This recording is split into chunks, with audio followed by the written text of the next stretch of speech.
What is going on, AP people? We have one of the most important elections in United States history, the election of 1824, also known as the corrupt bargain. But before we begin, I want to start with a message from one of the greatest philosophers of the 20th century about the corrupt bargain.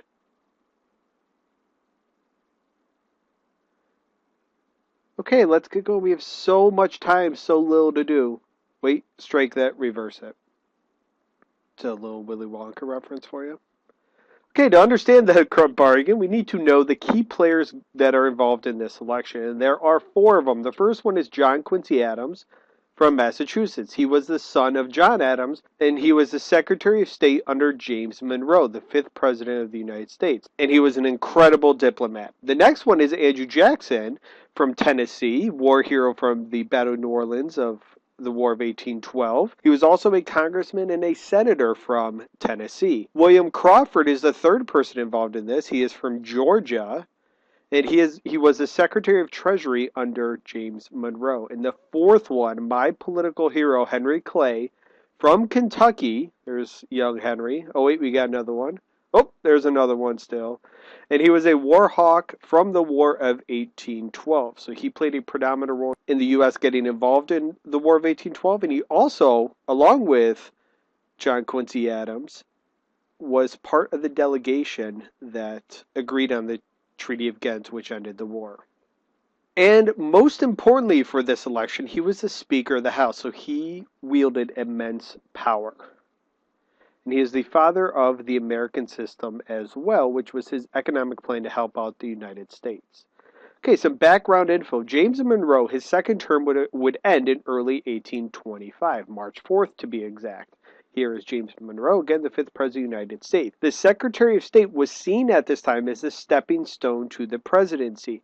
Thomas Jefferson, James Madison, James Monroe, all were secretaries of state before becoming president. Keep in mind, John Quincy Adams was James Monroe's Secretary of State.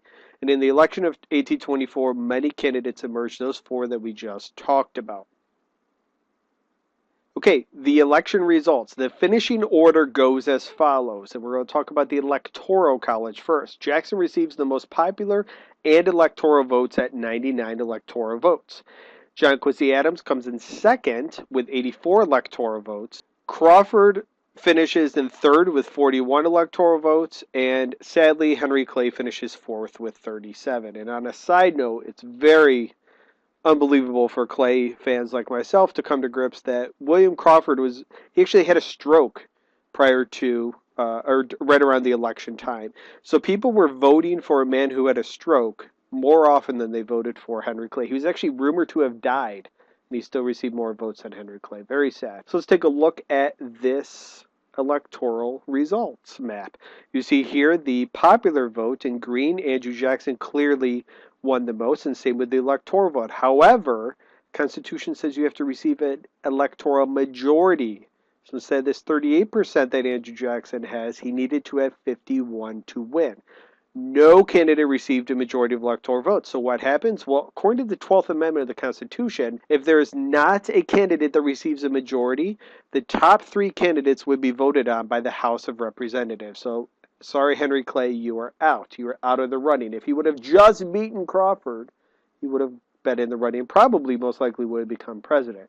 But he didn't. But because he is Speaker of the House, he has an enormous influence over the House when they vote. Okay, why is this election called the corrupt bargain? Well, in the House, each state would get one vote for president. And Henry Clay, Speaker of the House, hated Jackson, so he told everybody in the House to throw their votes behind Adams. Clay actually considered Jackson a military chieftain, did not think he was a politician, but rather this crazy military guy. So let's look at the voting in the House of Representatives. You see the three different colors representing the three top finishers. John Quincy Adams gets 13 of the 21 states to vote for him. He needed one more than half. He got that. So he becomes president. A few days after he is selected president, John Adams selects Henry Clay to become Secretary of State. And remember that Secretary of State is also important because it's a stepping stone to the presidency. And Clay hopes to be the next president, which sadly that never happens. Now, Jacksonians and Jackson and his followers start to cry that there's this corrupt bargain, that the only reason why Adams was elected president was so Clay would become Secretary of State. This was huge. This haunted both of these people for the rest of their careers and their lives, but there is absolutely no proof whatsoever that this deal was struck. Okay, that's it for the corrupt bargain. Hopefully you have a better understanding of it. Please take a moment to subscribe. If you have any questions or comments regarding this, please feel free to leave them in the comments below. And thank you very much for watching. Have a good day, guys.